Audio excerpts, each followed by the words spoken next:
नमस्कार friends. Time to study YouTube channel के current affairs के सीरीज में आप सभी का स्वागत है। इससे पहले हम लोग जनवरी का करंट अफेयर्स देख चुके हैं, जनवरी 2022 का। आज हम लोग फरवरी 2022 का स्टार्ट करेंगे, जो कि दो वॉल्यूम में होगा। आज का वॉल्यूम 1 का है ना। तो इस इस करंट अफेयर्स के सीरीज में हम लोग फुल एक्सप्लेनेशन के साथ एमसीक्यू के फॉर्म में क्वेश्चन को लेते हैं और उस पर डिस्कशन करते हैं, जो कि आपके आने वाले सभी एग्जाम में काफ़ी इंपॉर्टेंस रोल रहेगा, है ना। ठीक है फ्रेंड्स, हम लोग स्टार्ट करते हैं। आज का पहला पहला क्वेश्चन है, भारत ने किस अरब देश में आईआईटी संस्था, भारतीय प्रौद्योगिकी संस्था खोलने का फैसला किया है? तो किस अरब देश में? तो संयुक्त अरब अमीरात में भारत जो है अपना क्या आईआईटी संस्थान खोलने जा रहा है ना। तो उसके बाद एक चीज़ और एक्स्ट्रा ध्यान रखेंगे, भारत में जो है ना कुल 23 आईआईटी संस्थान है ना, 23 आईआईटी हैं। और भारत और यूएई के बीच है ना, संयुक्त अरब अमीरात के बीच CEPA समझौता भी हुआ है ना। ये भी आप एक्स्ट्रा पॉइंट के रूप में ध्यान में रख सकते हैं। नेक्स्ट क्वेश्चन है, नेक्स्ट है, अहमदाबाद सीरियल ब्लास्ट के 28 दोषियों को फांसी की सजा स्पेशल कोर्ट ने सुनाई। यह ब्लास्ट कब हुआ था? यह ब्लास्ट हुआ था 26 जुलाई 2008 को, है ना। 26 जुलाई 2008 को अहमदाबाद में सीरियल ब्लास्ट हुआ था। और ये महज 70 मिनट में ना, महज 70 मिनट में 20 स्थानों पे, है ना, 20 स्थानों पे 21 धमाका हुआ था ना, जिसके सभी 28 दोषियों को क्या फांसी की सजा सुनाई गई।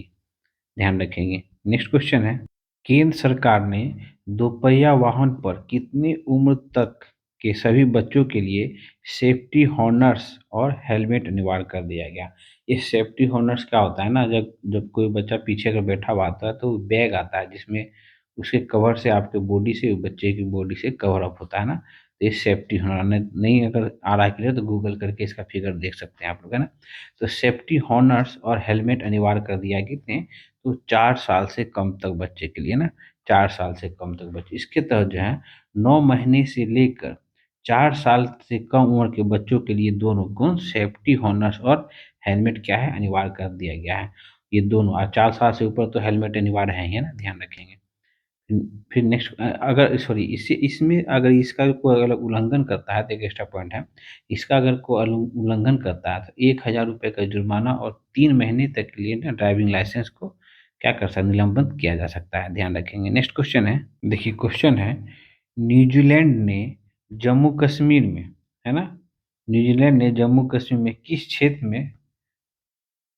क्षेत्र में सहायता प्रदान करने के लिए सहयोग पर एमओयू पे साइन किया है ना, न्यूजीलैंड जम्मू कश्मीर में? तो फार्मिंग के क्षेत्र में ना, फार्मिंग के क्षेत्र में विशेषकर भेड़ पालन में, है ना। इसके तहत न्यूजीलैंड जम्मू कश्मीर के भेड़ पालन में के सेक्टर में मदद करेगा, है ना। ये भी आप लोग ध्यान रख सकते हैं। फार्मिंग के क्षेत्र में कौन? न्यूजीलैंड ने जम्मू कश्मीर को मदद करेगा, है ना। और न्यूजीलैंड यूएई के बाद जम्मू कश्मीर सरकार के साथ काम करने वाला दुनिया का दूसरा देश बनेगा ना। इससे पहले कौन? तो यूएई भी कर रहा है ना, यूएई भी कर रहा है और अब न्यूजीलैंड करेगा, है ना। ध्यान रखेंगे, अब न्यूजीलैंड भी करेगा तो ये दूसरा देश होगा कौन? न्यूजीलैंड, जो इस सेक्टर में जम्मू कश्मीर के साथ है। कौन? यूएई और न्यूजीलैंड, ध्यान रखेंगे।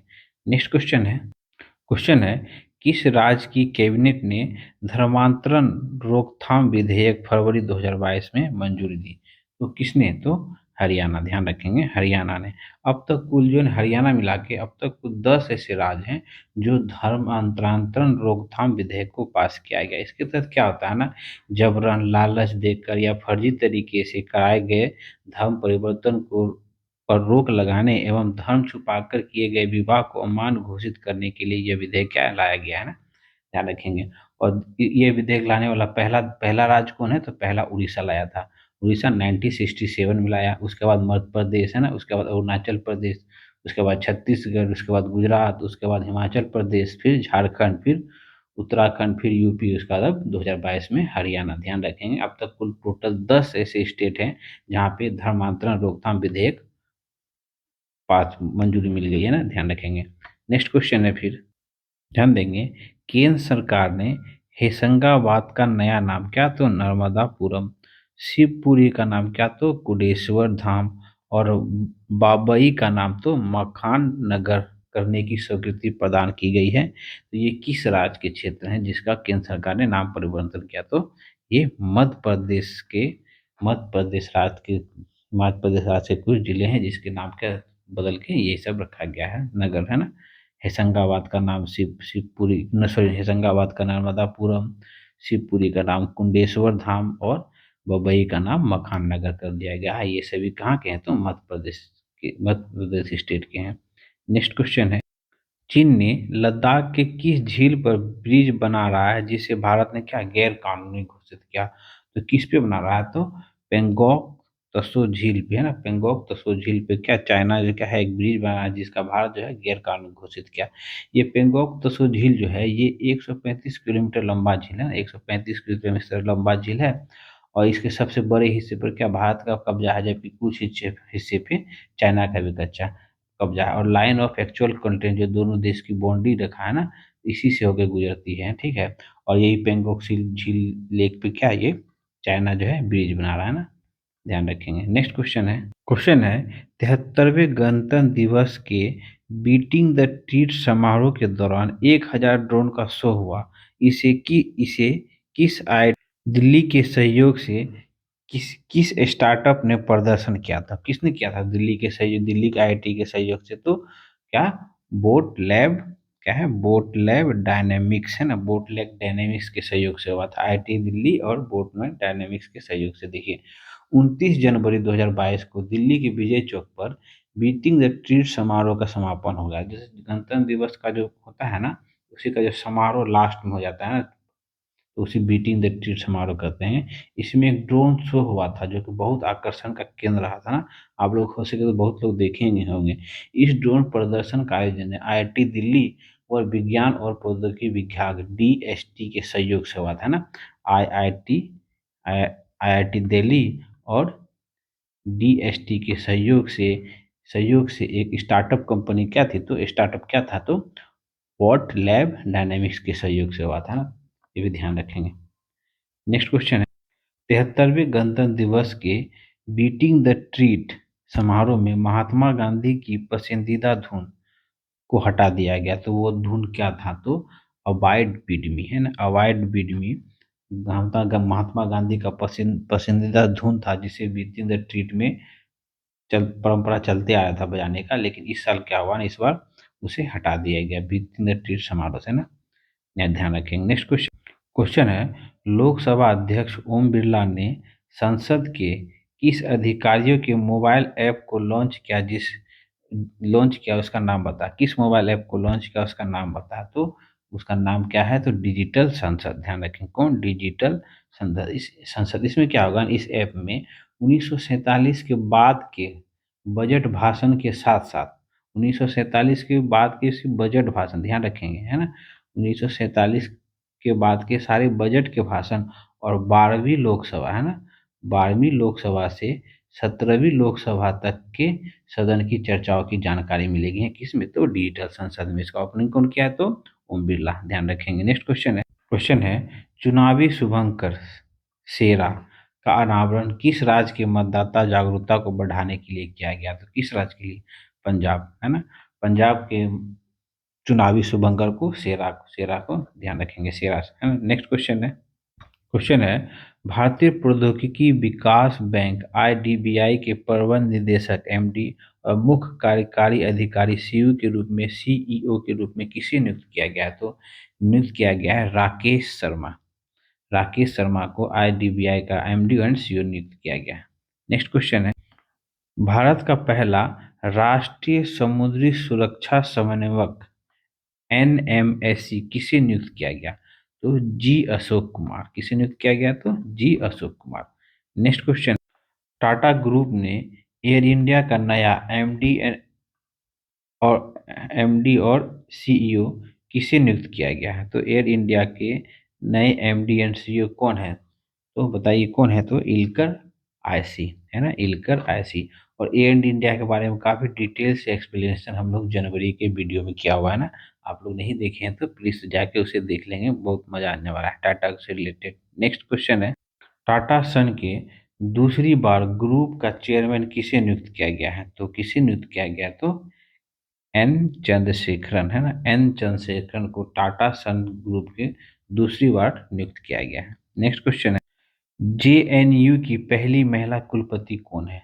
तो शांति शांति श्री धौलीपुरी पंडित। ध्यान रखेंगे, अगर कोई भी करंट अफेयर्स की न्यूज में अगर पहला पहली अगर कोई भी आ जाता है ना, वो अपने आप में इम्पोर्टेंट हो जाता है। तो ध्यान रखेंगे, जेएनयू की पहली महिला कुलपति कौन है? तो शांति शांति श्री धौलीपुरी पंडित। नेक्स्ट, भारतीय एयरलाइंस कंपनी इंडिगो ने अपना प्रबंध निर्देशक एमडी किसे नियुक्त किया गया है? नियुक्त किया है राहुल भाटिया को। ध्यान रखें, किसको? राहुल भाटिया कौन है? तो इंडिगो के एमडी। नेक्स्ट क्वेश्चन, किस फुटवेयर कंपनी ने दिशा पटानी को अपना ब्रांड एम्बेसडर नियुक्त किया है? तो बाटा, है ना, बाटा ने दिशा पटानी को अपना ब्रांड एम्बेसडर नियुक्त किया है। नेक्स्ट, अमिताभ बच्चन किस डिजिटल हेल्थ केयर प्लेटफॉर्म के ब्रांड एम्बेसडर बने हैं? तो ब्रांड एम्बेसडर बने हैं, देख लेंगे यहाँ पे, तो मेड बडी। किसका? तो मेडी बडी का अमिताभ बच्चन जो है ब्रांड एम्बेसडर बने हैं। नेक्स्ट, शिक्षा मंत्रालय ने यूजीसी विश्वविद्यालय अनुदान आयोग के नए चेयरमैन किसे नियुक्त किया गया है? तो एम जगदीश कुमार। किसे? एम जगदीश कुमार यूजीसी के नए चेयरमैन बने। नेक्स्ट, राष्ट्रीय शैक्षिक अनुसंधान और परीक्षण परिषद मतलब एनसीईआरटी के नए निदेशक कौन नियुक्त हुए हैं? तो दिनेश प्रसाद सकलानी क्या है? तो एनसीईआरटी के नए निर्देशक नियुक्त हुए हैं। नेक्स्ट, एनसीईआरटी के नए निर्देशक कौन बने हैं? तो जस्ट हम लोग देखें ना, एनसीईआरटी के नए निर्देशक कौन है? तो दिनेश प्रसाद सकलानी। नेक्स्ट है फिर, महालेखा नियंत्रक का प्रभार किसे दिया गया है? तो महालेखा नियंत्रक मतलब सीजीए का प्रभार किसे दिया गया? तो सोनाली सिंह को दिया गया। सीजीए का काम क्या होता है? लेखा मामले में केंद्र सरकार को सहायता प्रदान करता है ना। तो ये इतना ही ध्यान रखिए, जब हम लोग पॉलिटिक पढ़ेंगे तो इस पे विशेष ध्यान दिया जाएगा, है ना। तो इसके सीजीए का प्रभारी किसे नियुक्त किया गया? तो सोनाली सिंह को नियुक्त किया गया है। नेक्स्ट क्वेश्चन है, किस राज्य के बखीरा वाइल्ड लाइफ सेंचुरी को वैश्विक रामसर सूची में शामिल किया गया है? तो बखीरा का कहाँ पे? तो उत्तर प्रदेश। ध्यान रखें, उत्तर प्रदेश के बखीरा वाइल्ड लाइफ सेंचुरी को रामसर स्थल सूची में शामिल किया। एक और क्वेश्चन है इससे रिलेटेड, वो देख लेते हैं, फिर इस पे एक्सप्लेन करेंगे। किस राज्य के क्या खिजादिया, है ना, वर्ल्ड सेंचुरी को वैश्विक रामसर सूची में शामिल किया गया? तो गुजरात, है ना, गुजरात। अब हम लोग थोड़ा रामसर के बारे में समझ लेते हैं। रामसर क्या था? ईरान का एक शहर है ना। यहाँ पे 2 फरवरी 1971 को रामसर आधभूमि समझौता हुआ था ना। इसके तहत क्या वही संरक्षित क्षेत्र को घोषित किया जाता है। और यह लागू कब हुआ था? तो 1975 में लागू हुआ था। 1975 में लागू हुआ था और 71 में क्या हुआ था? मीटिंग हुआ था 2 फरवरी को, है ना। 71 में ये लागू हुआ था और भारत जो है इसमें 1982 में इसमें शामिल हुआ था। अब तक जब ये फरवरी तक में जो था, ये क्या था? 49वां रामसर साइट्स था जो कि भारत का था। अब तो टोटल 75 हो गया है। जब हम लोग आगे करंट का न्यूज़ देखेंगे तो उसमें देखेंगे 75 हुआ तो कहाँ कहाँ किस किस स्टेट में कितना कितना हुआ ना। तो अगर बिहार से रिलेटेड अगर कोई एग्जाम दे रहे थे तो बिहार का एकमात्र है तो कांवर ताल लेक, है ना, कांवर झील जो बेगूसराय में पड़ता है, वो बिहार का एकमात्र रामसर साइट है। और रामसर साइट में भारत का सबसे बड़ा रामसर साइट अगर पूछा जाए तो सुंदरबन, है ना, सबसे बड़ा पूछा जाए तो सुंदरबन जो कि बंगाल में है। अगर सबसे छोटा पूछा जाए तो रेणुका वेटलैंड, है ना, ये भी आप ध्यान रखेंगे। और भारत का सबसे पहला रामसर साइट अगर पूछे तो चिक्का झील जो कि उड़ीसा में है ना, ये भी ध्यान रखेंगे। ठीक है फ्रेंड्स, तो यहाँ तक जितना था रामसर से रिलेटेड रिपोर्टेड सारे हमने डिस्कस कर चुका है ना। नेक्स्ट देखते हैं, स्टैच्यू ऑफ, है ना, इक्वलिटी नाम से पीएम नरेंद्र मोदी ने वैश्विक संप्रदाय के संत की मूर्ति जो कि 216 फीट ऊंची है उसका उदाहरण किया। तो स्वामी रामानुजाचार्य जो कि कहाँ पे? तेलंगाना की राजधानी कौन? हैदराबाद में ना। ये 120 फीट ऊंची है ना। नेक्स्ट देखते हैं फिर, देखिए पहले क्वेश्चन में इस सेट का हमने इसको डिस्कस कर दिए थे ना। भारत और यूएई के बीच फरवरी 2022 में कौन सा ट्रेड एग्रीमेंट साइन हुआ? तो हम लोग देखे थे ना, कौन? सीईपीए, ध्यान रखेंगे। सीईपी इसका फुल फॉर्म होता है कॉम्प्रिहेंसिव इकोनॉमिक पार्टनरशिप एग्रीमेंट, ध्यान रखेंगे। किसके साथ हुआ? तो भारत और यूएई के बीच। नेक्स्ट, भारत और फ्रांस ने फरवरी 2022 को किस क्षेत्र के विकास को बढ़ावा देने के लिए रोड मैप पर साइन किया? तो ब्लू इकोनॉमी और ओशियन गवर्नेंस, ध्यान रखेंगे। ब्लू इकोनॉमी और ओशियन गवर्नेंस के क्षेत्र में भारत और फ्रांस के बीच समझौता हुआ है। नेक्स्ट, इस रोडमैप साइन के जरिए क्या क्या शामिल हुआ ये भी थोड़ा देख ही लेते हैं। इसके अंतर्गत समुद्री व्यापार, नौसेना उद्योग, मछली पालन, है ना, मरीन टेक्नोलॉजी, वैज्ञानिक अनुसंधान, है ना, ओशियन और समुद्री जैव विविधता के क्षेत्र में साइन हुआ है ना, ध्यान रखेंगे। नेक्स्ट क्वेश्चन है, भारत सरकार ने एलआईसी के कितने प्रतिशत शेयर का आईपीओ लाने का फैसला लिया? आईपीओ मतलब क्या होता है? इंटरनल पब्लिक ऑफरिंग, है ना, इंटरनल पब्लिक ऑफरिंग। कितना परसेंट लाने का फैसला किया है? तो 5%, ध्यान रखेंगे। नेक्स्ट, भारत के बाहर, है ना, यूपीआई प्लेटफॉर्म अपनाने वाला पहला, दुनिया का पहला देश कौन है? तो नेपाल, ध्यान रखेंगे, नेपाल। भारत के बाहर जहां यूपीआई प्लेटफॉर्म अपनाने वाला दुनिया का पहला देश नेपाल, ध्यान रखेंगे। नेक्स्ट, देश की सबसे बड़ी बैंक फ्रॉड कितना? तो देखिए 22,842 करोड़ रुपए के आरोप में सीबीआई ने किस शिपयार्ड कंपनी को के अफसरों के खिलाफ एफआईआर दर्ज किया? तो किसके खिलाफ? तो एबीजी, है ना, एबीजी, एबीजी शिपयार्ड, ध्यान रखेंगे, एबीजी शिपयार्ड।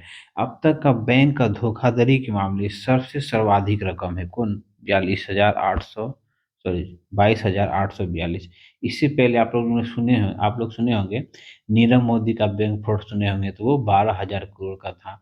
विजय माल्या का बैंक फ्रॉड सुने होंगे तो वो 10,000 करोड़ का था। लेकिन ये कितना है? तो 22,000 करोड़, है ना, 22,842 करोड़ अब तक का सर्वाधिक, ध्यान रखेंगे। नेक्स्ट क्वेश्चन है, भारत ने फ्री फायर सहित कितने चाइनीज ऐप को फरवरी 2022 में बैन किया? तो फरवरी 2022 में ये 54 चाइनीज ऐप को बैन किया। और इससे पहले अब तक 300 से ज़्यादा चाइनीज ऐप को क्या किया है? भारत में बैन किया गया, है ना। नेक्स्ट, अब हम लोग बजट से रिलेटेड कुछ क्वेश्चन देख लेते हैं ना। वित्त मंत्री निर्मला सीतारमन ने 1 फरवरी 2022 को, है ना, किस किस फाइनेंशियल ईयर तो 2022-23 के लिए बजट पेश किया। और इस निर्मला सीतारमन द्वारा ये चौथा बजट पेश किया गया, ध्यान रखेंगे। और दूसरा पेपरलेस, क्वेश्चन पूछेगा कि पेपरलेस के साथ तो दूसरा पेपरलेस बजट था, और निर्मला सीतारमन द्वारा चौथा बजट पेश किया गया, ये भी ध्यान रखेंगे। इससे रिलेटेड अब एमसीक्यू क्वेश्चन देख लेते हैं। बजट 2022-23 में केंद्र सरकार ने कितने रुपए खर्च करने का लक्ष्य रखा है? तो कितने रुपए?